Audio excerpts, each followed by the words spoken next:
Hey you guys, welcome back to the channel. It's Liv.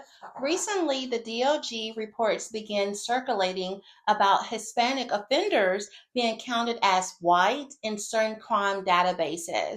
And while each state collects data differently, it's true that race reporting in the criminal justice system is inconsistent, fragmented, and often outdated. Some agencies lump Hispanic offenders into white, some treat Hispanics as a race, and others treat it strictly as an ethnicity. That inconsistency creates distorted numbers before the public ever sees them. This isn't anything new, and it isn't limited to Hispanics. A similar misclassification problem has been affecting Black Americans for decades because crime databases often use broad racial categories like Black or African American. Anyone with dark skin or African ancestry, no matter their nationality, get grouped into the same category. That can include Jamaicans, Haitians, Trinidadians, and other Caribbean nationals like Nigerians, Guineans, Ethiopians, and other African immigrants. Mixed race individuals who get coded as Black by default, these diverse communities have completely different cultures, crime patterns, immigration backgrounds, and social economic realities, yet they're all treated as one homogeneous group. So when people look at Black crime statistics, they aren't actually looking at data exclusive to Black Americans, but a mixture of multiple foreign born and US born populations. And when you mix categories like this, the numbers lose meaning. The same is true on the Hispanic side. If some Hispanic offenders are labeled white, it artificially inflates white crime statistics and lowers Hispanic crime statistics. And if Black data includes large numbers of foreign nationals, it muddies the picture for Black Americans as well. This isn't just a paperwork issue, it affects public policy, public perception, media narratives, and how communities are treated. Right now, with millions of migrants entering the country legally and illegally, the classification system is breaking down even faster because some migrants use different racial terms in their homes, countries. Some agencies classify by race, others ethnicity. Some do both, and some do neither.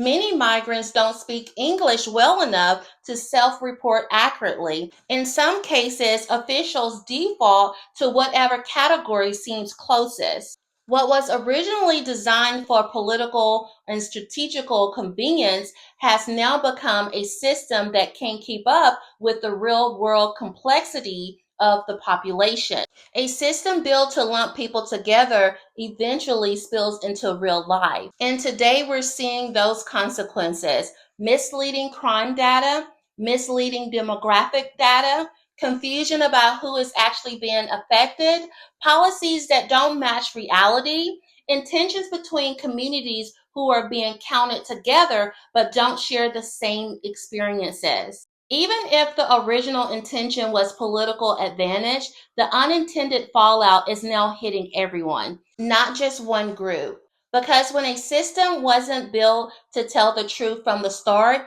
eventually the truth forces its way to the surface.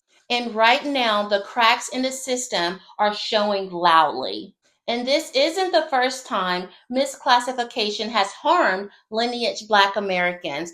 From the very beginning, when Africans were brought into the colonies, the Anglo Europeans doing the documenting didn't just record who was enslaved, they also redefined who was considered native. What many people don't realize is that there were already native Black Indians living in North America long before European colonizers and settlers arrived. These were the native indigenous people of this land, often described in early records as aboriginal, meaning from the beginning or original to the land.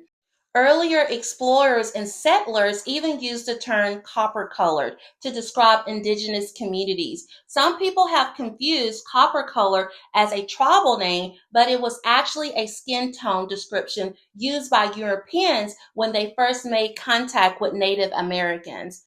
Similarly, the Moors in America are often misunderstood. They trace their lineage to the Moabites and are connected to the tribe of Judah, originating from Africa. That is why you may sometimes hear Black Americans referred to as Moors.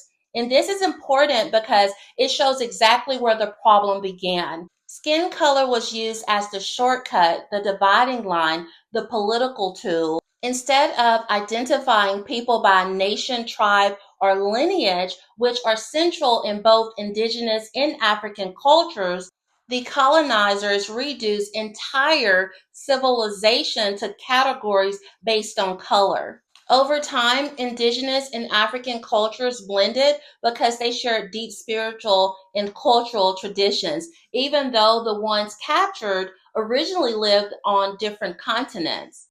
And once that system was created, it became the foundation for everything else.